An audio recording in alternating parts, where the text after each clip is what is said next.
This is the Red Bull Rant podcast. If you aren't expecting adult language, why even bother listening? Tell me something, like, why do so many people have to die for the crime of the century? Why? You ask why? Why does the phone always ring when you're in the bathtub? Why is the most brilliantly diabolical leader of our time surrounding himself with total nincompoops? I'm back, Mr. Luthor.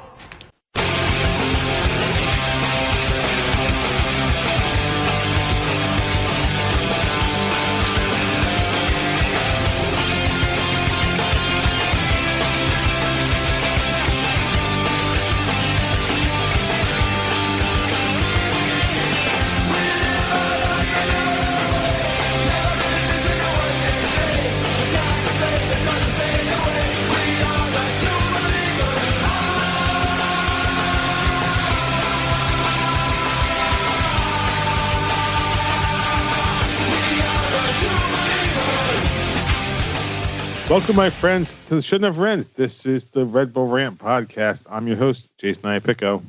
I'm Truman, and this is episode 476. Not the best. No. But it was week one. Yeah. Be expected. Yeah. And except for a temporary lapse in form or shape, that wasn't necessarily a bad game by the Red Bulls. No, we'll get into it. It was again, like we talked about it before. I mean, last week, right? I don't think you're going to see the best of this team in the first week of the season. No. All right. So 1-0 loss to open the 2025 season at FC Cincinnati. Do we have any replies on Blue Sky? We do. We got a few. So let's get to him right now. Our friend Jeremiah said it was a bit disjointed, but with patches of better play. I'm disappointed at the lack of goal threat, but not totally shocked considering the offensive turnover in the offseason. Definitely some rough edges to smooth over. Central midfield was a concern. Yes, I think we're definitely going to talk about that. At least I know I am.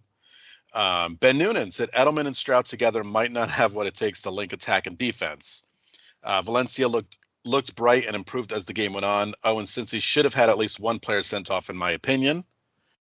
And our friend Steven Santos said, it's the road. We played mid, and Cincinnati had a DP striker who played better and showed it. We deserved to lose in the second half. And then real quick, just going on to Instagram, I will say that Eddie did say he feels like he's been watching the same damn soccer team, or the same exact soccer game for 5 years now. You know, early chances, rare early chance, and then you give up a goal, and that's all that happens. I think we are sometimes this regular season we do see that same game over and over again. I guess in that respect we're not in preseason form, but yeah, it is kind of. Yeah, that's mid-season form right there. Yeah. All right. So for any of us or any listeners that happen to be new this season, when we talk about game, we always do likes and dislikes. We tend to start with dislikes because we want to be over the negative stuff first. So, Truman, what did you dislike the most about this match?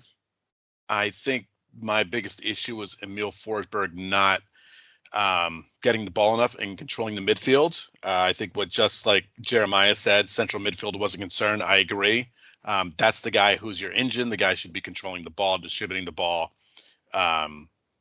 putting the ball into attacking positions, and we didn't see enough of that. Now, you know, props to Cincinnati for playing a great game, but I think that's Forsberg's role. Is he's got to be the man. He has to have the ball at his feet, and it just didn't happen enough.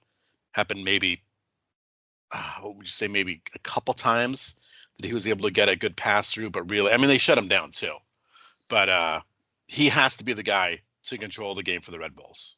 Yeah, I mean, when Lewis Morgan has to start coming back to try to help link the midfield and the forwards, then you know that's not a good situation.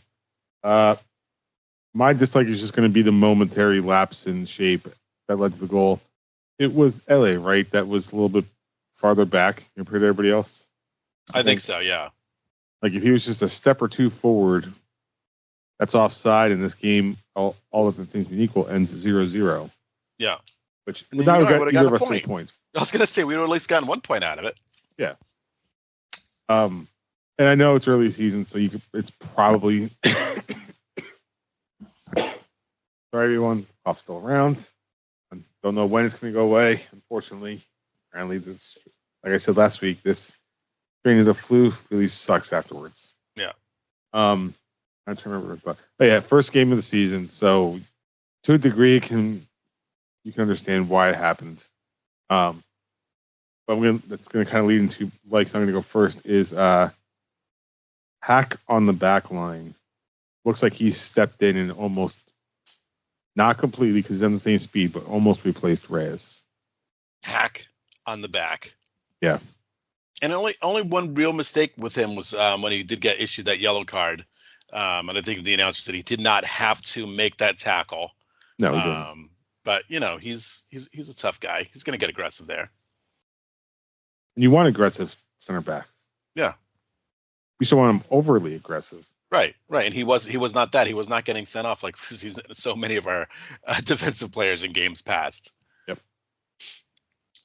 My big like is how many times the announcer had to say Eric Maxim Choupo-Moting over and over and over again. I love it. I want his name just you have to say the whole name every time he touches the ball. That's what I want.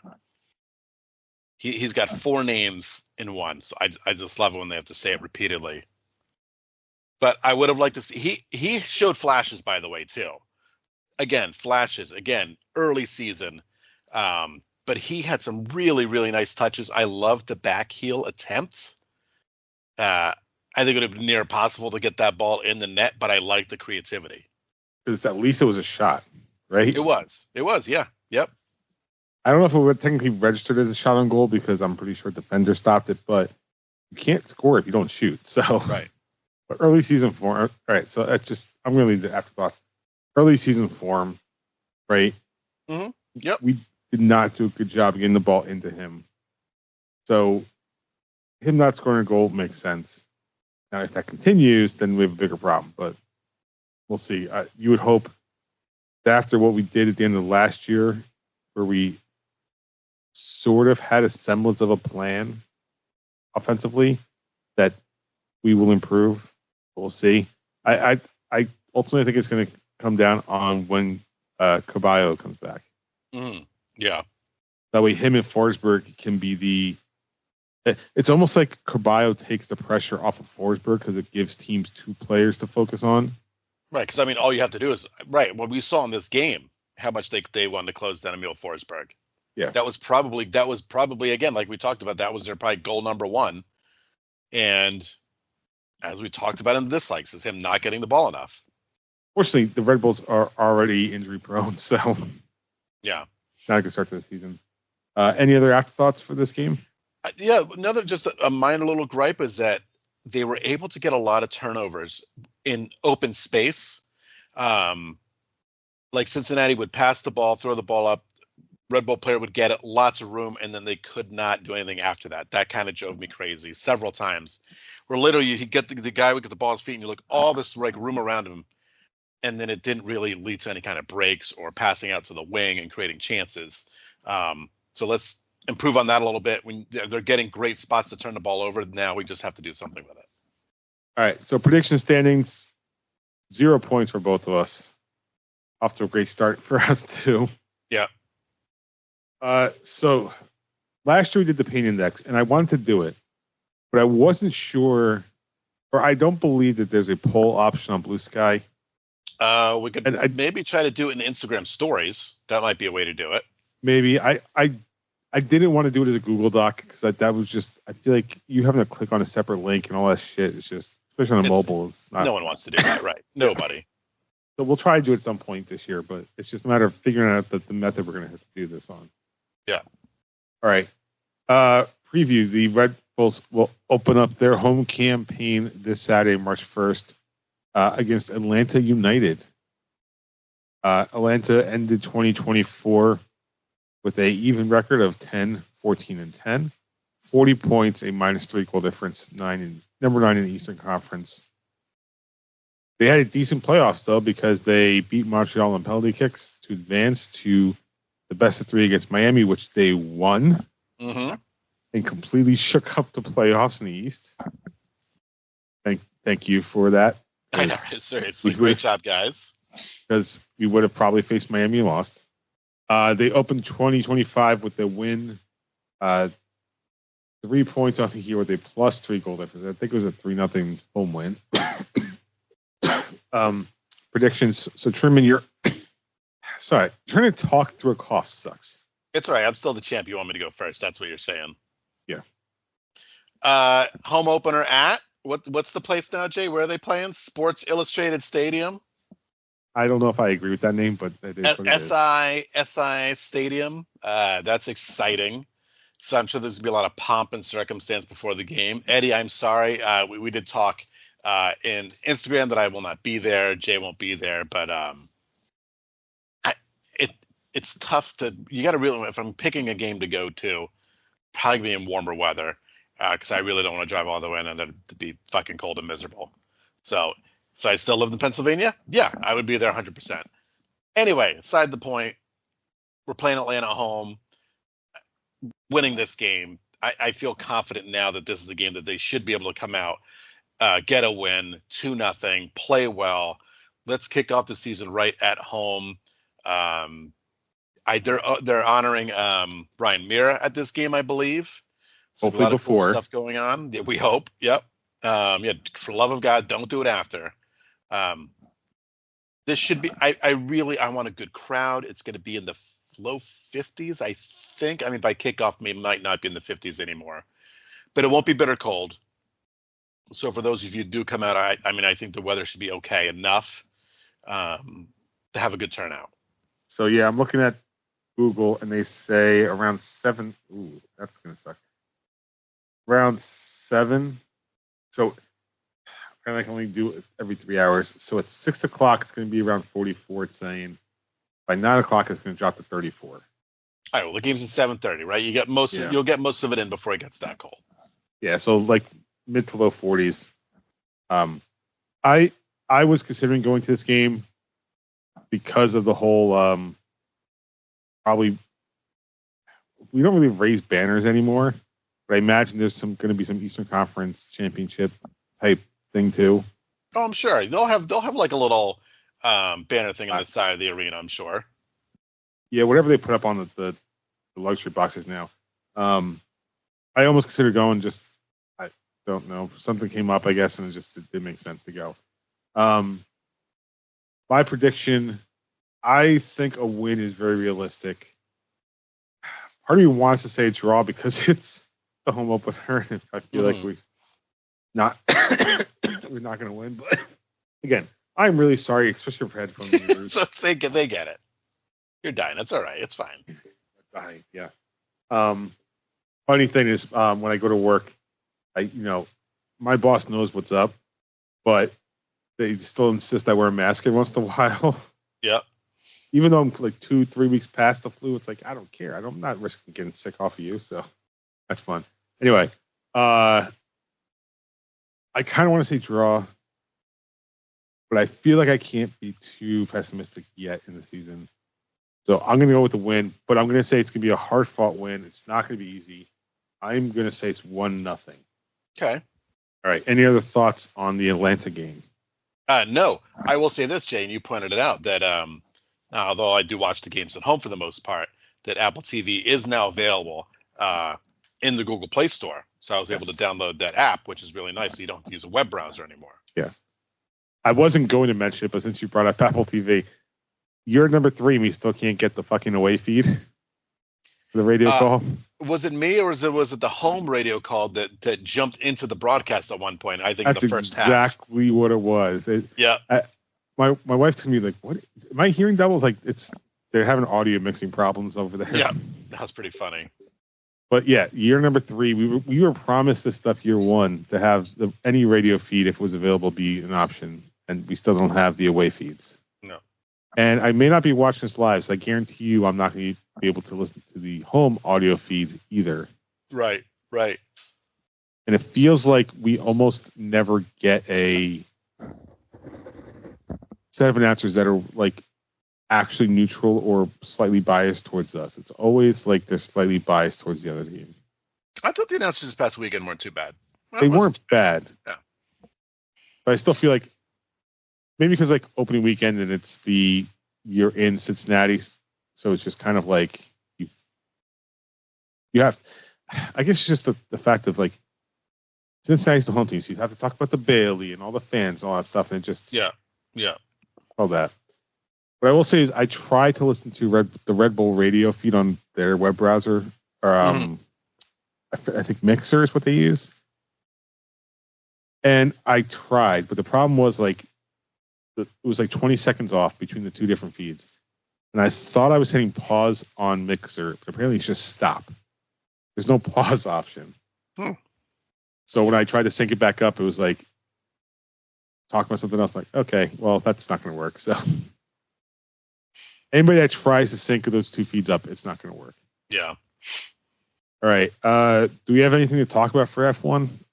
No, there's nothing happening. No, there's nothing going on. We still got a couple weeks. Yeah, I mean, it's 2 weeks away. Very preliminary stuff. They're driving around cars and stuff like that, but nothing to talk about. Okay. So then with that, it is time for the dumping ground. I'm the trash man.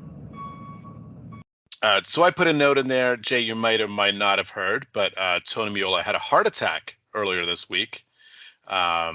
Is recovering, did not die, thank God. We love Tony Meola. He's been on a guest on the show a couple times, right? I think he's been a 2-time guest of the show. I think so. But he was the one we did the COVID, like, history special edition with. Yes. Yep. But he said he wants to stress to everybody to just get frequent checkups of the doctor. God, I know I do. I get it. I'm thinking about the doctor's office every 3 months. High blood pressure. So, guys, get yourself checked and just get better. Tony Meola, we love the guy. Maybe we'll try to get him back on the show at some point. Yeah. Oh, and Liverpool's going to win the league. I should probably mention that too. Liverpool's going to win the league. It's just a matter of when. Yep, I think I'm safe after the past week's results. With Arsenal dropping so many points, Liverpool winning, they're going to actually have a parade in front of fans, which they did not get to do in 2020. Well, you're 7 points ahead with what, 10 matches to play? So no, they're way further up than that. But they're a game up. I'm sorry, I misread it. Yeah, you're 13 points ahead. Correct. 13 games up, but they've played one more game. So, but still, you can consider that 10 points if you want. If Arsenal wins that game, right, they're 10 points up. But 13 points clear. Probably the toughest game on the schedule is at Chelsea. I know they're home to Spurs. Home to Everton. Aside from that, maybe some like games like Everton and stuff. It's in their building at Anfield. It would have to be a massive collapse and a massive comeback on Arsenal's side for them to actually lose this thing. I guess there's an international break in March, right? Because I'm looking at the schedule for Liverpool, and there's that massive break between UEFA Cup final and Everton. Yes, huge break. And Everton, meanwhile, 16th, but they are well off of relegation. They're 15 points away. Yeah, this is how funny it is. They're 16th in the league. They are 15 points away from the drop and 14 points away from the Europa League. Yeah, it's just those three teams at the bottom are in the fucking bottom. Whoa, Southampton, terrible. Although we would be in 13th if it wasn't for a fucking ref against Manchester United. Oh yeah, overturning his own call. Yeah. All right. Oh yeah, unfortunate celebrity deaths. The big one is Gene Hackman. We have a clip from Hoosiers. At the moment we're recording this, I don't know which side of the show I'm putting this on. So it's possible to play it already. Maybe I don't know. I would say, as we're discussing, as you've either heard it or not heard it, I feel like it's a rally one, so I feel like to put it at the end. I feel like it's a good ending. That's what I was thinking originally. Right? Just close the show out with that. That's what I would say. Okay. So then it hasn't played yet. It's going to play later on. That one's a weird death. And then Michelle Trachtenberg. Terrible. Very upsetting. Yeah. Very upsetting. There's always the rule of three, so there's somebody else that's got to be coming, right? Well, I hope not. I know. I'm just saying it's just the way of the world, unfortunately. Gene Hackman, of course, the ultimate Lex Luthor. He was great. He was so good in especially Superman 1 and 2. He's just the man. And then Michelle Trachtenberg, I watched Buffy. She was Dawn. And I know people watched. I know she was on Gossip Girl, and she was in Eurotrip, which is an amazing movie. My God, if you haven't seen Eurotrip, people, Yeah. gotta go back watch Eurotrip. If you're not a mank, you're a wank, I believe is what the bus said. So, Yep. That's such a good movie. Never going to PS to fight the frogs in Paris. Yeah. Love it. If you're listening to this and you've never seen Eurotrip, for the love of God, I mean, go watch that movie. It's got Vinnie Jones in it too. Yes, exactly. It's so good. But yeah, Gene Hackman. I mean, so many great movies for him, right? Yeah. Obviously Hoosiers. Yeah. With the sports angle. I'm blanking on the name of the movie him and Denzel Washington did, where they were the sub commanders. Oh, was it Crimson Dawn he was in? Yes, Crimson Dawn. He was in Unforgiven. He's in The French Connection. Yep. Obviously Superman movies. Yep. He was 95 years old. Yeah. I honestly didn't even realize he's been retired for like 20 years. Yeah. But he was in Young Frankenstein. He had a cameo, and I believe when the movie came out, I believe he was uncredited in his role because it was just a cameo role. Yeah. And Mel Brooks tells a great story, literally about how he got into the movie. I think he was playing tennis with Gene Hackman, and he told him he was making a movie, and literally Gene Hackman said, "Can you put me in?" And he goes, "Yeah, okay." And then he did that. He did the blind guy. Yep, that was it. That's all it was. No casting. Nothing. It's like, yeah, all right, we'll put you in the movie. Let's see the other things. The Poseidon Adventure, the original one. Oh yeah, yep. Okay, I'm looking at his Wikipedia page. Quick and the Dead, which I stumbled upon because I don't think it was a very big movie. No, but it's not bad. It's a fun movie. And it's got a lot of people you like. The cast is a really good cast. I mean, yep. Where's the top of the cast? So Sharon Stone, Gene Hackman, Russell Crowe, Leonardo DiCaprio of all people. I think might have been pre-Titanic DiCaprio. Like Gary, I'm pretty sure I'll fuck his name up. Gary Sine, Lieutenant Dan. Isn't it? Yep. Gary Sinise. Yeah, Sinise. I fuck names up. It's just how I am. Oh, also Crimson Tide. Did we say Crimson Dawn? We did. Tide. Crimson Tide. I thought it was a Crimson Tide. Anyway, The Birdcage. Yeah. He was in The Replacements, which is another great movie. Oh, that's another underrated movie. Keanu Reeves. Now I feel like I got to find his speech from that and use like one on each side of the show. Oh, all right. Yeah. Hell with it. It's all Hackman. It's Hackman. The kind of weird, but the Royal Tenenbaums. Yeah. Wes Anderson movie. Enemy of the State. Oh, that's a pretty good movie. Yeah. Behind Enemy Lines. Oh, great movie. Mississippi Burning, great movie. Oh, I forgot about Mississippi Burning. Yes. Yep. And then I didn't realize that he's a Marine. Like he served, and then after serving, became an actor. It's like it just did a million amazing movies. Yeah. Yeah. Like I said, he's been retired for a while. Apparently, his last movie was Welcome to Mooseport in 2004. So. Jesus, yeah, 20 years. Yeah. And even that was a good role for him. So, yep. Like, all right, now I got to look up Michelle Trachtenberg. Well, like I said, Gossip Girl, Buffy. She was on a like a Nickelodeon show or something, I think, before all that too. Well, she did the what the hell was the name of the movie? Oh, she was on The Adventures of Pete and Pete. Okay, that's what it was. That's the show I was thinking of. Yeah. But she did what the hell was the kids movie?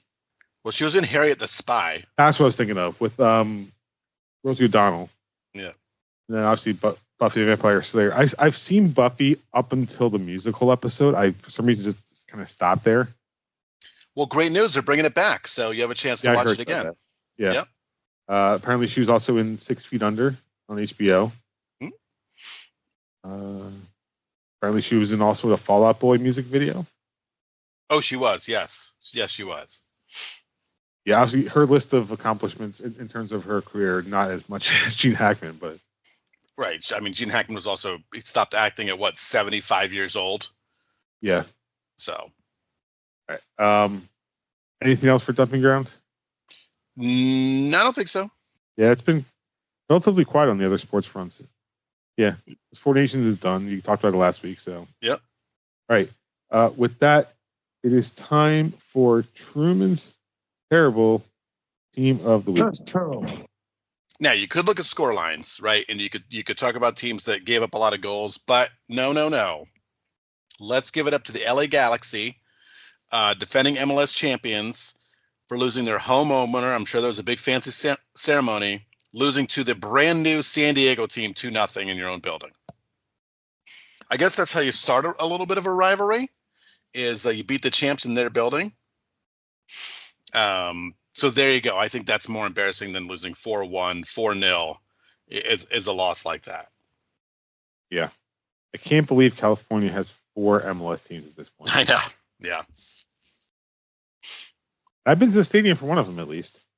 What's the next team? Who's next? Where's next? Did they already announced?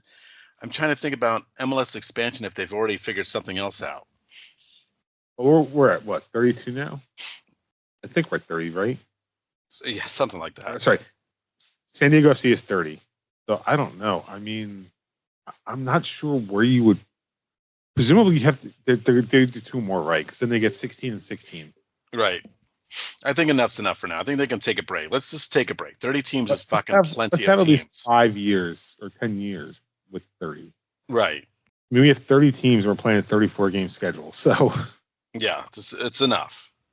All right. So is that it? Are we done? That is it. Okay. Of course, right now before that's I did it. that. Right before. You can visit us at patreon.com/Red Bull Rant. $1 a month gets you exclusive content whenever we decide to do it. I want to thank our producers, Jeremiah Dempster, Steven Santos, and Eddie Delecto. Thank you for supporting the show. If you want to write in your thoughts, redbullrant@gmail.com. If you want to email us, you can call us and leave a voicemail, and we'll play it on the show. 973-348-5329. Facebook.com/Red Bull Rant. On Blue Sky at Red Bull Rant. If you care about the full thing, it's at redbullrant.bsky.social. I'm at Dr. Stooge. Truman's at The Truman. Subscribe to our show via iTunes. And Instagram. We're on Instagram now. Truman's taking care of that. We're technically on Threads too, but that's. I think it's just Instagram. You're posting Instagram, and I think it goes to Threads. So they're both. It's all Facebook meta. So yeah. Subscribe to us for iTunes, YouTube Music, YouTube, SoundCloud, Spotify, pretty much anywhere you can find a podcast. Last words before we get out of here. Oh man, SI Stadium, how exciting! Let's get this season off on the right foot at home. Big crowd, get pumped. Let's score some goals. Let's honor Ryan Mara, and let's fucking win. Yep. So, for Truman and myself, this has been episode 476 of the Red Bull Rant. Thank you guys for tuning in, and as always, go Red Bulls. See you later. There's a tradition in tournament play to not talk about the next step until you've climbed the one in front of you. I'm sure going to the state finals is beyond your wildest dreams, so let's just keep it right there. Forget about the crowds, the size of the school, their fancy uniforms, and remember what got you here. Focus on the fundamentals that we've gone over time and time again. And most important, don't get caught up thinking about winning or losing this game. If you put your effort and concentration into playing to your potential to be the best that you can be, I don't care what the scoreboard says at the end of the game, in my book, we're going to be winners. Okay?